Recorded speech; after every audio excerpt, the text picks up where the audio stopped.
Dans ma dernière vidéo, j'ai présenté les 10 premières personnes les plus riches d'Afrique. Maintenant, voici les 10 autres pour que nous ayons notre liste complète des 20 personnes les plus riches. Youssef Mansour, Égypte. Valeur nette, 2,6 milliards de dollars. Il a construit sa fortune dans l'industrie de la distribution. Youssef Mansour est un homme d'affaires égyptien né en 1944. Avec une fortune estimée à plus de 2,6 milliards de dollars, il est l'un des hommes les plus riches d'Égypte et du monde. Youssef Mansour est l'un des membres de la famille Mansour, qui possède et dirige le groupe Mansour, une entreprise multinationale qui opère dans divers secteurs, notamment l'automobile, la distribution, l'immobilier et l'agroalimentaire. Il a rejoint l'entreprise également lancé une fondation philanthropique qui soutient des initiatives visant à améliorer l'accès à l'éducation et à la santé pour les enfants et les jeunes filles au Nigeria. La réussite de Folorinso Alakija est le résultat de son travail acharné, de son dévouement à ses entreprises et de son esprit d'entreprise.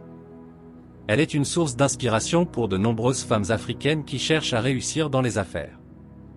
Yassine Mansour, Égypte. Valeur nette, 1,9 milliard de dollars. Il a construit sa fortune dans l'industrie de la distribution. Yassine Mansour est un homme d'affaires égyptien né en 1961. Il est membre de la famille Mansour, l'une des familles les plus riches et influentes d'Égypte, qui détient la société Mansour Group, un conglomérat présent dans de nombreux secteurs, notamment l'automobile, la finance, l'immobilier et l'agroalimentaire. Yassine Mansour a étudié aux États-Unis, où il a obtenu un diplôme en génie mécanique de l'Université de Caroline du Sud. Après avoir travaillé brièvement aux États-Unis, il est retourné en Égypte pour rejoindre l'entreprise familiale. Au sein du Mansour Group, Yassine Mansour a occupé plusieurs postes de direction, notamment dans les secteurs de l'automobile et de la finance. Il a joué un rôle clé dans la création de la filiale de banque d'investissement de Mansour Group, qui est devenue l'une des plus importantes d'Égypte. Yassine Mansour est également impliqué dans des initiatives philanthropiques en Égypte. Il est membre du conseil d'administration de plusieurs organisations caritatives, notamment la fondation Misraël Care, qui soutient des programmes dans les domaines de l'éducation, de la santé et du développement économique. La réussite de Yassine Mansour est le résultat de son travail acharné, de son éducation et de son héritage familial. Il est considéré comme l'un des hommes d'affaires les plus influents en Égypte et dans la région MENA, et il est souvent cité comme un exemple pour les jeunes entrepreneurs qui cherchent à réussir dans les affaires. Patrice Motsepe, Afrique du Sud. Valeur nette, 1,8 milliard de dollars. Il a construit sa fortune dans l'industrie minière. Patrice Motsepe est un homme d'affaires sud-africain né en 1962. Il est le fondateur et le président exécutif d'African Rainbow Mineral, ARM, une entreprise minière diversifiée qui opère dans plusieurs pays d'Afrique, notamment en Afrique du Sud, au Zimbabwe, en Zambie et en République démocratique du Congo. Motsepe a étudié le droit à l'université de Witwatersrand en Afrique du Sud, avant de travailler comme avocat et d'entrer dans le monde des affaires en créant une entreprise de services financiers spécialisée dans le marché boursier sud-africain. Au fil des ans, Motsepe a acquis des intérêts dans de nombreux autres secteurs, notamment l'immobilier, la finance et les télécommunications. Il est également connu pour son engagement dans la philanthropie, ayant créé la fondation Motsepe en 1999 pour soutenir des projets de développement en Afrique du Sud.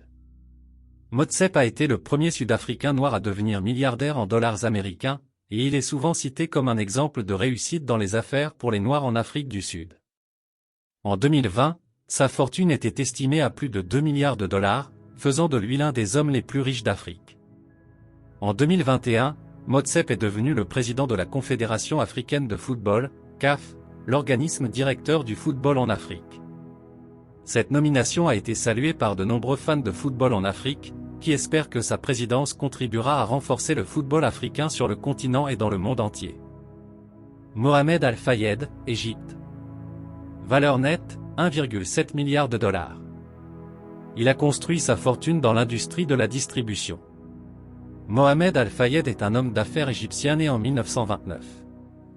Il est surtout connu pour avoir été le propriétaire du grand magasin londonien Harrods pendant plus de 20 ans, de 1985 jusqu'à sa vente en 2010. Al Fayed a commencé sa carrière en Égypte dans le commerce, avant de s'installer en Angleterre dans les années 1960 pour se concentrer sur ses activités dans l'entreprise. Akanouche est considéré comme l'un des hommes les plus riches du Maroc, avec une fortune estimée à plusieurs milliards de dollars. En 2021, il a été nommé Premier ministre du Maroc par le roi Mohamed VI, succédant à Saad Eddine El Othmani. Mohamed Deouji, Tanzanie. Valeur nette, 1,6 milliard de dollars. Il a construit sa fortune dans la gestion de sa propre entreprise de diversification. Mohamed Deouji est un homme d'affaires tanzanien né en 1975. Il est le fondateur et PDG du groupe MTL, Mohamed Enterprises Tanzania Limited, une entreprise active dans divers secteurs tels que l'agroalimentaire, l'énergie, les transports et les infrastructures.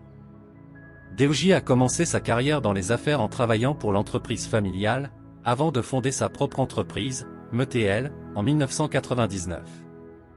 Sous sa direction, MTL est devenue l'une des plus grandes entreprises privées de Tanzanie, employant plus de 28 000 personnes et réalisant des revenus annuels de plus de 2 milliards de dollars. En plus de ses activités dans les affaires, Deouji s'est également engagé en politique et dans la philanthropie. Il a été élu député au Parlement tanzanien en 2005, puis a démissionné en 2015 pour se concentrer sur ses activités dans l'entreprise. Il est également un philanthrope actif, soutenant des causes telles que l'éducation, la santé et l'environnement.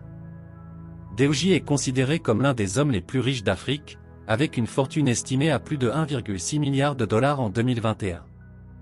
En octobre 2018, il a été kidnappé par des hommes armés à Dar es Salaam, la capitale tanzanienne, avant d'être libéré 9 jours plus tard. L'affaire a suscité une grande attention et a mis en lumière les problèmes de sécurité dans le pays. Othman Benjelloun, Maroc. Valeur nette, 1,5 milliard de dollars. Il a construit sa fortune dans l'industrie bancaire et de l'assurance. Othman Benjelloun est un homme d'affaires marocain né en 1931. Il est le président de la BMCE Bank, l'une des plus grandes banques du Maroc. Il est également impliqué dans d'autres entreprises et organisations, notamment la compagnie d'assurance RMA Watania, la société de développement immobilier Enfaplas, et la fondation OCP, qui soutient des projets sociaux et culturels au Maroc. Benjelloun a commencé sa carrière dans les années 1950 en travaillant pour l'entreprise familiale dans le secteur de l'assurance. En 1959, il a cofondé la Banque marocaine pour le commerce et l'industrie, BMCI, qui a été acquise par le groupe français BNP Paribas en 2001. Il a ensuite acquis une participation majoritaire dans la BMCE Bank en 1995, qu'il a développée pour devenir l'une des plus grandes banques du Maroc. En plus de ses activités dans les affaires, Benjelloun est également impliqué dans la philanthropie. Il a créé la fondation BMCE Bank en 1995, qui soutient des projets dans des domaines tels que l'éducation, la culture, la santé et l'environnement. Il est également impliqué dans la fondation Hassan II pour les Marocains résidant à l'étranger, qui soutient des projets pour les Marocains vivant à l'étranger. Benjelloun est considéré comme l'un des hommes les plus riches d'Afrique. Steve Maziyiwa, Zimbabwe. Valeur nette, 1,4 milliard de dollars. Il a construit sa fortune dans l'industrie des télécommunications. Steve Maziyiwa est un homme d'affaires zimbabwéen, né le 29 janvier 1961. Il est surtout connu pour avoir fondé le groupe de télécommunications Econet Wireless, présent dans plusieurs pays africains. Maziyiwa a commencé sa carrière en travaillant pour la société de télécommunications anglo-américaine, ZPTC, avant de fonder sa propre entreprise, Econet Wireless Zimbabwe, en 1998. La société a connu un grand succès, avec le lancement de plusieurs services de télécommunications innovants en Afrique, tels que le paiement mobile et les services de données. Maziyiwa est également impliqué dans de philanthropes actifs et soutient de nombreux projets sociaux et éducatifs en Afrique du Sud. En 2020, Michel Leroux a annoncé qu'il se retirait de son poste de président du conseil d'administration de Capitec, mais reste un actionnaire important et continue de jouer un rôle clé dans la direction stratégique de la banque. Sa contribution à l'industrie bancaire en Afrique du Sud a été reconnue par de nombreux prix et distinctions, y compris l'Ordre de l'excellence industrielle en 2005. Pour devenir riches, ces hommes et femmes ont dû faire preuve de talent, de persévérance et de vision. Ils ont souvent créé des entreprises ou investi dans des secteurs clés de l'économie africaine, tels que l'industrie minière, l'industrie du ciment, les télécommunications et la banque. Ils ont également souvent utilisé leur influence pour investir dans des initiatives sociales ou pour soutenir des causes importantes pour leur pays ou leur continent. En fin de compte, leur succès est le résultat de leur engagement envers l'innovation, leur travail acharné et leur détermination à réaliser leurs rêves. Crois en toi, car tout est possible à celui qui croit. N'hésitez pas de vous abonner sur notre chaîne pour plus de vidéos. Merci.